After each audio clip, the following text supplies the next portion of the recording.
hit. Hi, everybody, and welcome to Hard at Work and Creating an Impactful Legacy. And I have my guest today, again, is Manpreet.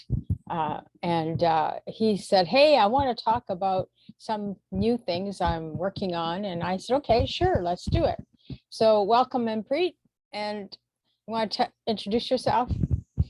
Yeah, hi, Mary. Thank you for having me again. It's wonderful to be here again, just like last time.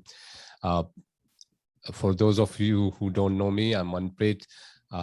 I spoke to Mary a year ago, almost a year ago. We did our first podcast where I talked about choices. My work life has been more on IT services. That was my first dream. But 2 years ago or a year and a half ago, I realized that, it wasn't getting me any more juice. All the juice I could have gotten in 20 years, I've gotten out of it, and I'm still alive. So making sure I don't die with music still in me, I started to explore, and this is part of this, me letting the music out. So I'm more finding the things that work for me, looking at people's experiences, getting mentored by both, the world-class leaders and the spiritual leaders. So I'm sort of on the trying to combine what I can learn from the most successful people and what mystics and sages have taught for years, and find wisdom that I can use for myself. And as it works for myself, then I am called upon to share it with others, because it's just, you cannot just keep that gold. When you see the gold, you have to talk about the gold. Right. Yeah. And I know that Manpreet talked about the values, how our values lead us, and then also the fear that stops us for living our values, or maybe the fear of moving ahead to whatever it is that we want out of life, right? So to find that joy, that, laughter, that joy, that fulfillment. So I'd love to hear your thoughts about the values and what you think fear is, and all those great things that we're all searching for, but sometimes we just haven't found them yet. And some of us need more guidance or experience or stories to help us explore. Like you rightly said, all of us are in that boat of seeking. We are seekers. We are finding one thing to the other. That's why when you get your first job, it feels like this is all you want, and then the promotion, the next one, it's never enough, because as a human beings, we want it all. We don't want it like one or two things. We want it all that we can. And that seeking is how we expand. We are always expanding our consciousness, our desires. And somewhere in the middle comes fear. And fear is, something that we learn as we grow up. They say, the science says we are only born with two fears, the fear of noise, and there's another fear. But rest of the fears we learn through our life. Some we learn in this lifetime, and if you're somebody spiritual, you will recognize your previous lifetimes or your generations of your parents, their parents. The fear gets passed on through the DNA. And if you look into fear closely, what fear is, for fear to exist, you need to have two things. One is, the fear is always about the time, right? And that time is usually in future. What do I mean by that? It's about something that can happen in future. So it's related to time, and that time is future. You're not afraid of something that happened 10 years ago. Now, you may be afraid of it happening again, but what has happened has happened. You're not afraid of it for that particular 10 years ago, 2 years ago, 1 year ago, 1 week ago. That moment passed. Right. You're going to be afraid of it happening again, or something that is going to happen new, but it's always going to be future.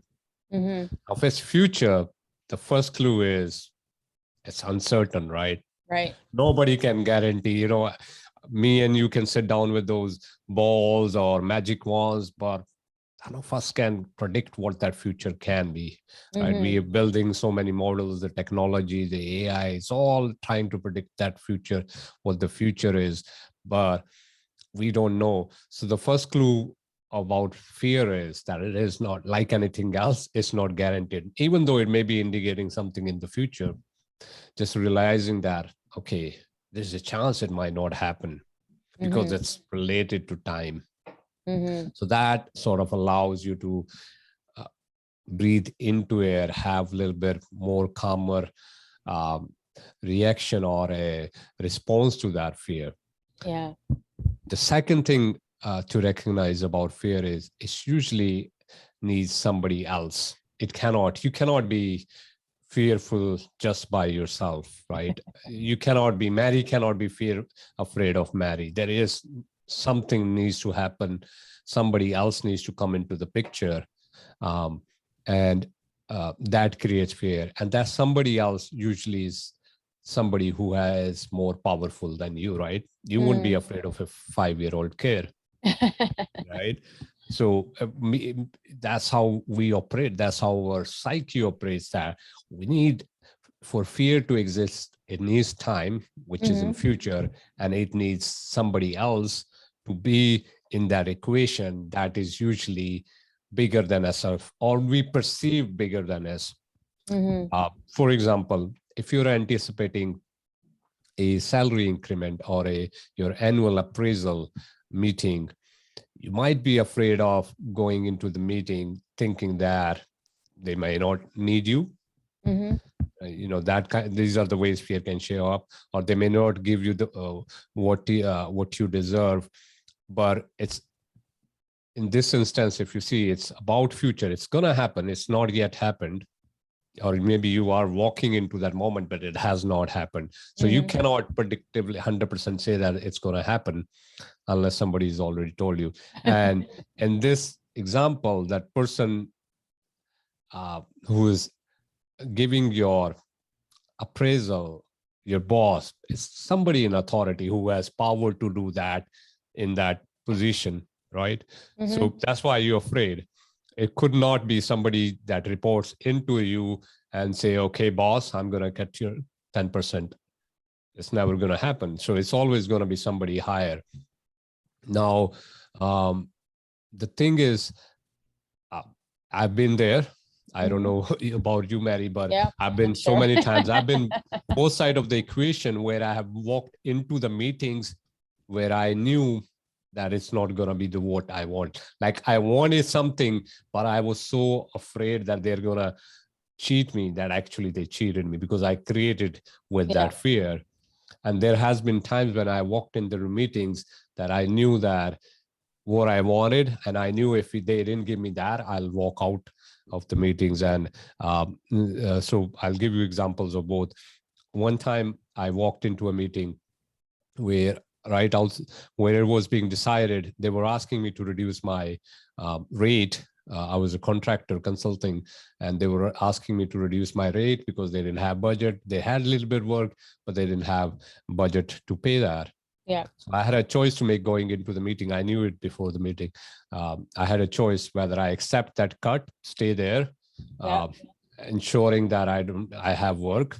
I could be in fearful position and done that, or just say, okay, this is what it is. This is my rate. And if you don't have budget, sorry, I have to find somebody who has the budget. Right. And I chose the later one. In that instance, I walked out. The person I was reporting into told me no hard feelings. And I was afraid. In that moment, I was afraid that was the outcome. But the thing was, I was not ready to give up my worth, because I knew that was market. I knew within myself that I could get it somewhere else. It wasn't like if the position where, I felt like if I didn't do this, I'm going to die, right? Literally, when you make decision out of fear, is like you feel like you're going to die if you do not accept and agree to those people. And 2 weeks later, they called me back all of a sudden they had new budget because they had new project, and they asked me to work, and I said, I need 18% raise now.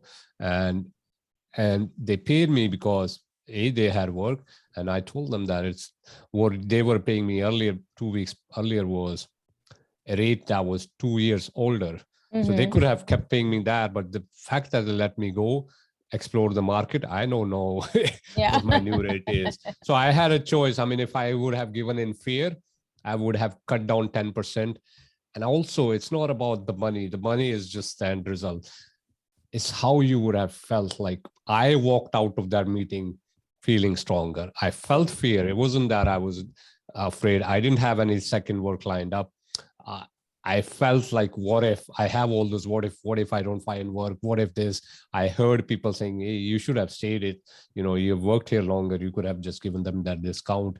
All those things were going on, but there was something more visible, which is what is aligned with your values. Knowing your worth is that you can have fear. It's not that fear will always go away in your life. You'll always have fear of something, but recognizing what is fear and what is your worth, what your value is, and where you lean more into is what gives you freedom. For me, it was freeing that I stood for what my value was, right? Even if I had to be out of work for 2 weeks, which I made up in no time, right? Right. So yeah, that is what fear is. It's just about future, about somebody higher authority. And the reason I talk about these two things is because once you recognize it's about future, it's about authority, it gives you room, a permission to play with it. That, it's not that big. It's just something with future that I can work with, and it's not guaranteed to bring whatever results it's telling you it can bring, right? I wonder if, because what you're talking about, fear and knowing your value, are they one of the same, or do you think there's something a little bit different? They're different. They are related, but they're different.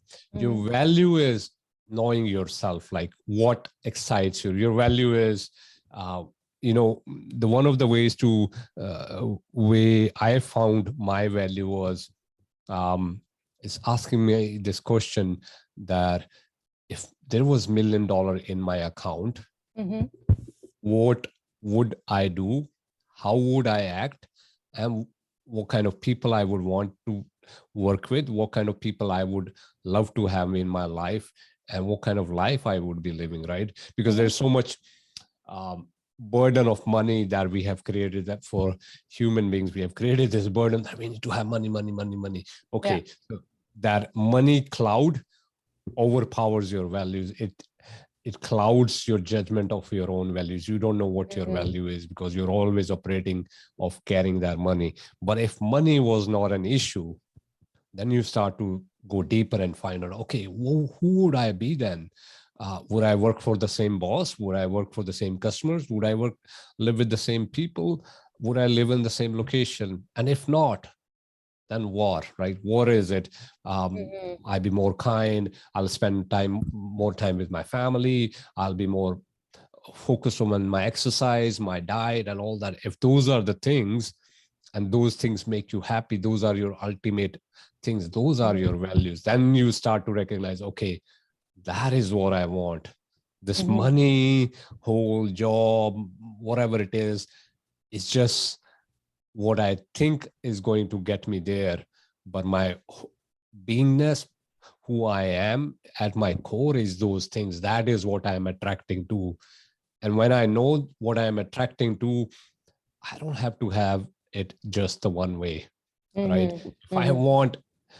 If my value is kindness, if my value is helping people, if my value is serving, and once I have taken care of myself, that I want to serve, then maybe IT is not my path anymore, right? Because I knew I can only impact in my IT field the limited areas. It's just on one customer at a time, and that too I don't pick, my work picks. So it's not getting aligned with what I want to do in my life, because I can see that I am making my ends meet. I'm no longer, I'm not in a position where I'm just making my ends meet. I have enough where I can now go and do things that excite my soul. And, people call it purpose. People will call it what you were born to do. But I feel like it's just finally recognizing what makes you happy. And instead of finding that happiness long way around, finding the shortest way to that happiness or whatever that fulfillment is. Because, you know, thinking about when I get that promotion, when I get that $1 million, when I marry that person, when I have that relationship, that's when I'm going to be happy. I think it's a very steep slope. It's never going to reach kind of there. a false belief, right? Yeah. So value is long answer, but value is who you really are. Not who you think you are, who you really are. So there's a difference. We have so much false beliefs, perceptions of who we are, but your value is when you align to who you really are. Then you don't care about the money. Because when you know who you really are, you're here, you're born, you're gonna die, and in between there is a click, right? And it's like when you go to a holiday somewhere, right? Do you take everything you can, or you just take limited? Just take what limited. Limited, right? And you go and you are trying to enjoy everything in that holiday, right? You're trying to get the best food. You're trying to get, the best of the beaches. You're trying to relax. You're trying to get maximize in that period. We do with our life. We are here temporary, right? We're going to go and flick. But yet we are like, I have time. Yeah. So, and I don't mean by hurrying, but just recognizing that if we knew you're temporary, if we knew, and this is as I speak, this is for me, so, because I forget, is that if I knew that I'm temporary, that tomorrow, one day I'm going to die, what that XYZ person said to me, whether they paid me the bonus I wanted or not, does not matter, because I cannot take it with me anyways, right? I'm gonna die. So that fear of, the ultimate fear is fear of death. But if you go, trickle down all the fears, what if I lose my job? What happens? You're gonna get on street. What happens if you get on street? People may not like me. People don't like you. What happens? I may not live up to my own expectation. Then what happens? If you go down, ultimately you're afraid of getting dead. And the truth is, we're gonna die. So when you get to that place that you're gonna die, it's like, okay, maybe I need to focus on my values, forget the fear, because it's not getting me where I want to go. Yeah, it's sort of what I'm saying, what I say to people. Well, we're all going to die, but how well are we living now? Yeah. Right. Yeah. I mean, in the spiritual wisdom, my tradition, Sikh tradition, and I'm not trying to impart Sikhism or anything. I'm just trying to impart wisdom. It aligns with spirituality, you want to call it. I'm just saying what I believe in. If you like it, take it, but you can always feel free to ignore it. In this Sikh spiritual tradition, when the teachers were laying out sort of a way of life, and I think that's similar in Christianity, the first thing they said, if you want to learn about love, right? If you want to learn about life and love, whatever you want to call it, they interchange it and use it. First, you need to learn how to die. Because if you can learn to die while you're alive, and by dying means killing your ego, by killing your fear, if you can die and give up, like, what is fear? If I give up that, my control, like my fear is, if I am not in control, I'm afraid I'm going to lose everything. That's one fear, right? If I am not in control, that's fear. Or my ego is, I got to have it all. If I am able to give both of those two things and die that death now, And I am not going to die every day where somebody else will be controlling and saying, okay, do this, or I'm going to cut your pay, do this, or I'm going to fire you, do this, or you cannot have that. That only happens because I'm always afraid of losing that lack.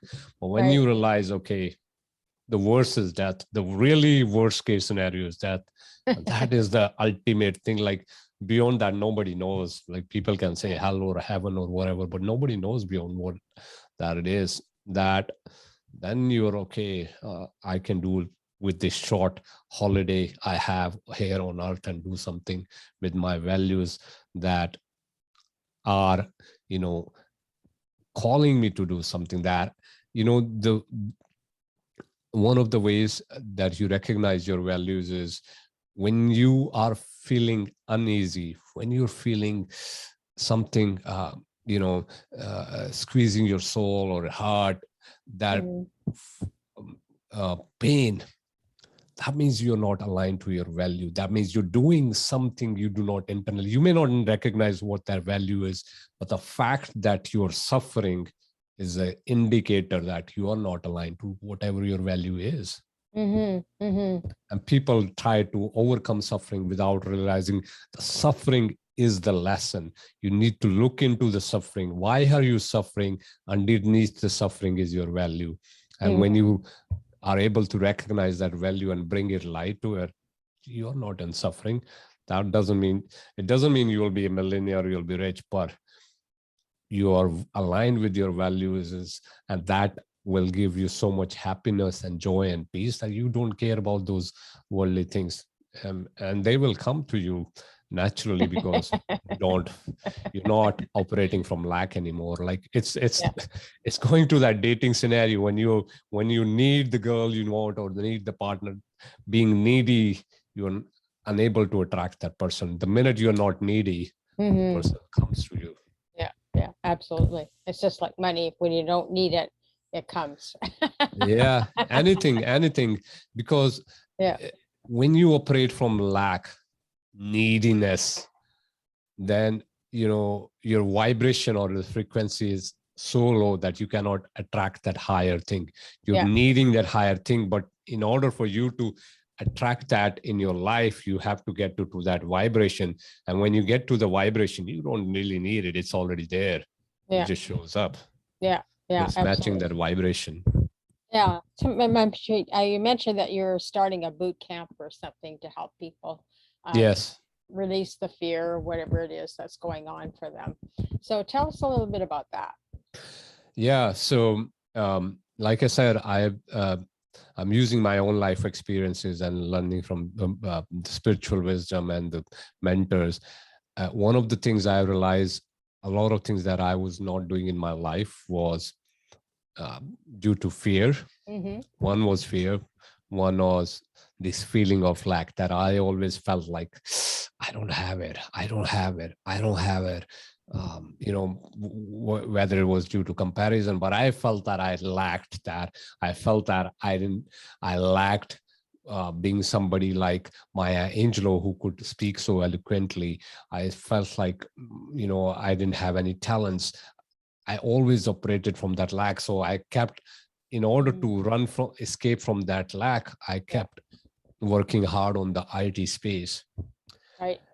And no wonder I was suffering.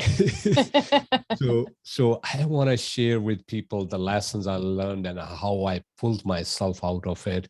And, I want to share those lessons and things that can help somebody recognize their fears, face those fears, which as I said, the biggest fear of all is fear of death. And being able to accept that into your life is a huge one. So I'm going to work with people. So we're going to have a 6 weeks, boot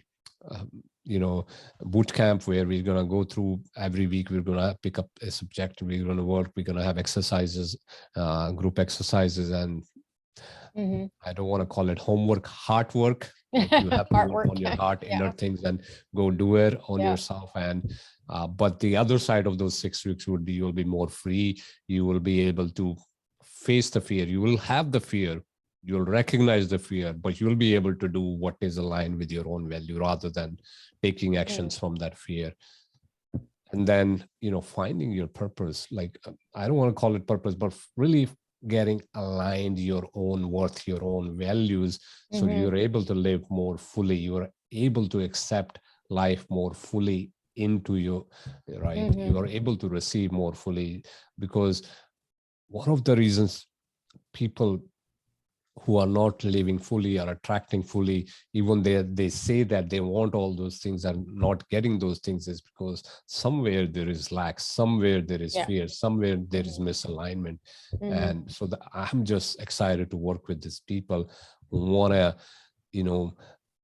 take this path and work with themselves, on themselves, so that they can have a life free of all that unworthiness and lack that they've been given or they have accumulated through their own life. Yeah, fear is a big issue, and like you're saying, you keep thinking down there.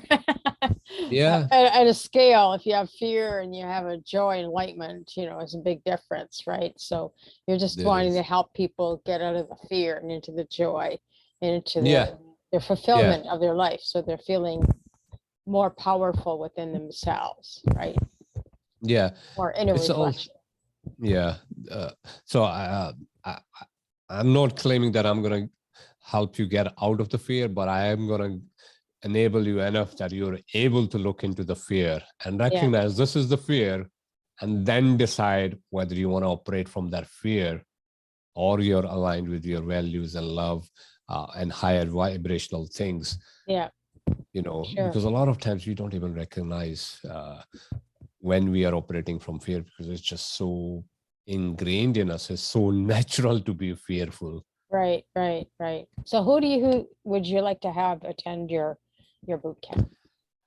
The people, I guess women are more attracted. That's what I've seen from my work, but could be somebody who is feeling stuck, is not feeling fulfilled, maybe makes enough money but still not happy, maybe has relationships that are not happy, or maybe somebody who know they can do more in their life, they can make more money, they can get promotions, but somebody else gets their promotions, somebody else is getting their girlfriends, somebody else is getting their houses. Like, they see what they desire, but somebody else has it and they don't have. So they always have this lack, that there is lacking. So those people who want to explore that fear and uncover the real value, real person who they are inside, is for them. And I'm inclusive. It could be women, it could be men. I'm excited and equally curious to see what that age group looks like. Because this is first time I'm doing this mastermind. I've done some spiritual workshops earlier. When I say spiritual, I use meditation as part of it, because I believe meditation allows you to see and see your inner self more clearly than any other tool does. I'm just open to see what it brings. Okay, so you said it starts May 1st, right? Yes, May 1st. Okay, so I guess we'll put a link below the video where people can sign up and partake in your boot camp. And I'm sure that they'll get so much value out of it and release that fear or whatever that anxiety is that is within them, so that they can live a much fuller life. So, yeah, great. Yes. Well, thank you, Manpreet, to being on my show. I so appreciate it. And I'm sure that everybody who listens will get a lot of juice out of it. So thank you. Mary, thank you for having me. It's always wonderful to come. Thank you for joining me again. I'm so delighted to chat with you again. Okay, take care, everybody, and be kind to each other, because that's all we have. Okay, take care. Bye-bye.